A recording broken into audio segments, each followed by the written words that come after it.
Al juzgado penal en turno la posible comisión de un delito de acción pública a tenor del 275 del Código Penal. Lo voy a hacer porque se ha solicitado una votación nominal, entonces quiero dejar sentada mi opinión técnica sobre este tema. La jurisprudencia y la jurisprudencia de corte ha establecido que el derecho contiene a veces llaves interpretativas hermenéuticas. Eso significa que el derecho trae respuestas que nos libran de cualquier tipo de interpretación. En este caso, varias veces en el transcurso de las reuniones que nos han convocado, han surgido interpretaciones respecto de las denominadas filtraciones. Así que quiero traer algunas llaves interpretativas hermenéuticas. Disculpe, diputado Gutiérrez, pido silencio en la sala para que se pueda escuchar la intervención. Quiero traer algunas llaves interpretativas hermenéuticas que ha generado nuestra legislación específica a partir del año 2000, que es la Ley Nacional de Datos de Protección de Datos Personales. El artículo 1 de la ley establece que un dato personal es toda información sobre una persona física o una persona de existencia ideal. Esa información de datos personales, por favor, si nos escuchamos, yo soy muy respetuoso siempre de la palabra de los demás. El artículo 1 prevé la definición de qué es un dato personal. Pero es muy importante los artículos subsiguientes, porque ese dato personal, cuando es arrastrado, es subido dentro de una plataforma o una aplicación digital, tiene un tratamiento electrónico. Entonces, ese dato que es vehiculizado a través de una plataforma como Telegram o como WhatsApp, deja de ser un dato personal para transformarse técnicamente en un dato informatizado porque recibió tratamiento electrónico, así lo dice la Ley de Protección de Datos Personales.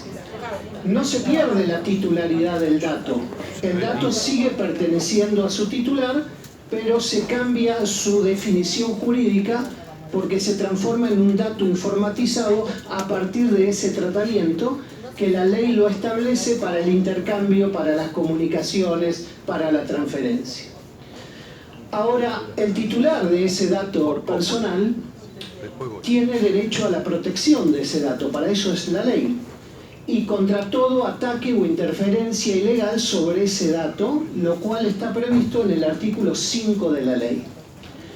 La única salvedad a la existencia de un consentimiento informado y una autorización clara, específica, informada y concreta del titular del dato, aún del dato informatizado, está en el acceso a las fuentes de conocimiento público y restricto.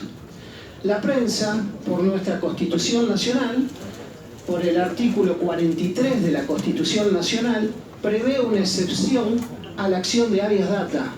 Nuestra Constitución prevé 3 clases de acciones que son garantías protectorias de nuestros principios constitucionales. El habeas corpus, salvemos el cuerpo; el amparo para el resto de los derechos; y el habeas corpus para el habeas data para la protección de los datos. Trae una excepción que es la preservación de los datos que consten producto de la acción del periodismo y la reserva de su fuente. Y el artículo 1 de la Ley de Datos Personales es reglamentario, aún con más profundidad, de esa reserva de fuente de la actividad de los periodistas.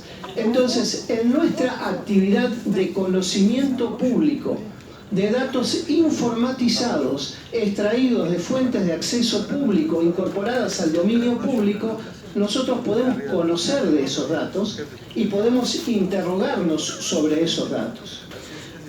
Agrego a eso que ningún titular de datos públicos, de datos privados protegidos por la ley, ha hecho algún tipo de reserva sobre esos datos. Testigos que han venido a esta comisión han sido preguntados correctamente si en las causas en las cuales les ha tocado intervenir, hubo presentación del titular del bien jurídico afectado, es decir, el titular de los datos protegidos por la ley. Y la respuesta fue negativa. Ninguno de los titulares de esos datos se ha presentado a la justicia, lo han hecho otras personas en representación del cuidado de otros bienes jurídicos, pero no de la preservación de la ligación del bien jurídico tutelado en relación a la preservación de un dato personal.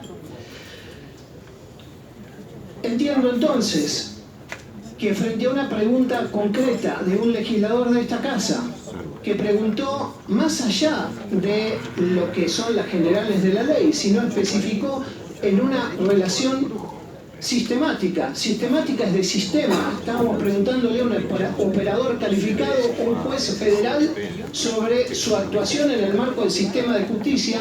Recordemos que la ley orgánica del Poder Judicial al menos refiere 7 veces sistema dentro de su terminología. Fue interrogado sobre esa situación, a lo que respondió por la negativa categóricamente. Entonces, si aparece una posible contradicción entre ese dato vertido ante una autoridad pública, que es la presidencia de esta comisión que interroga, a pedido de un legislador, y un dato emanado de una fuente irrestricta de acceso público, yo creo que es necesario que la justicia investigue esa situación, a ver si es configurativa o no de delito, y ya para nosotros no es una disyuntiva, es una obligación a tenor del artículo 177 del Código Procesal Penal que nos impone esa obligación. Dicho todo esto, quiero cerrar con una cuestión más que es de fondo y no es de forma. Esta cuestión es muy importante, porque permanentemente se habla de ilicitud detrás de la filtración a partir de una toma indebida de ese dato, producto, por ejemplo, de una acción de inteligencia ilegal. Yo quiero contar que nuestro Código Penal tiene una norma específica, que en estas 5 reuniones de comisión nosotros no hemos recalado en el artículo, o por lo menos no hemos transitado, en el artículo 155 del Código Penal. El artículo 155 del Código Penal impone una obligación de custodia respecto de aquellas personas que por su posición de garante respecto de esos datos tienen la obligación de reservarlos. Nosotros somos funcionarios públicos. En mi caso personal, y descuento que en el caso de cada uno de los que aquí está, actuamos en defensa del interés público. Máxime cuando hemos sido excitados a tenor del artículo 53 de la Constitución Nacional para verificar la posible comisión al menos de 2 causales que son las traídas formalmente y correctamente a esta comisión. Después veremos el mérito de eso, pero su presentación formal ha sido correcta. El posible mal funcionamiento o la comisión de un delito en el ejercicio de sus funciones.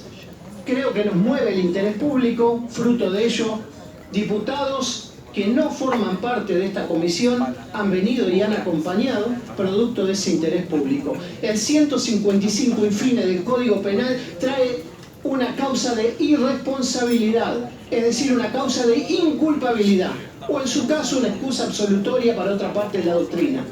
Pero si es una causa de inculpabilidad, que una persona movida por el interés público revele un dato y no es punible, no hay delito en el trasfondo de cualquiera de estas situaciones. No hay delito o hay una excusa absolutoria. Entonces, cuando hablamos de la ilegalidad de quien revela o pone en conocimiento un dato que tenía que tener en custodia, producto de que actúa en defensa del interés público, no comete ningún tipo de delito, y eso lo quería aclarar. Muchas gracias, señora presidenta.